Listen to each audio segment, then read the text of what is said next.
কৃষক ভাইদের জন্য বিশাল সুখবর। আপনারা যারা বৈশাখ মাসে দ্বিধা দ্বন্দ্বে পড়ে যান যে এই সিজনে আমরা কোন সবজিটা রোপণ করব, তাদের জন্য সেরা একটা সুখবর। আপনারা দেখতে পাচ্ছেন কি সুন্দর মরিচ গাছ, এগুলো হচ্ছে বিন্দু মরিচ গাছ। যারা এই সিজনে কোনটা বুনবেন কোনটা রোপণ করবেন একটা দ্বিধাদ্বন্দ্বে চিন্তায় পড়ে যান, তাদের জন্য বেস্ট সলিউশন। আপনারা কিন্তু এই ধরনের মরিচ চাষ করতে পারবেন। এখন কিন্তু এই মরিচের বেশ দাম, অনেক দাম।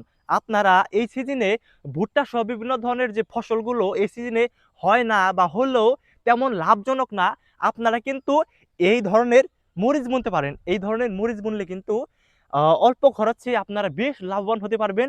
আর দেখতে পাচ্ছেন যে মরিচের চেহারাগুলো দেখতে কি একেবারে সুন্দর, একেবারে রোগমুক্ত। এখান থেকে আপনারা বেশ পরিমাণ মুনাফা অর্জন করতে পারবেন, অনেক লাভও হবে। তাই আপনাদেরকে একটা বেস্ট ভিডিও উপহার দিলাম। ভিডিওটি কেমন হলো অবশ্যই জানাবেন। আর সকলের সুবিধার জন্য ভিডিওটি সকলেই শেয়ার করে দিবেন।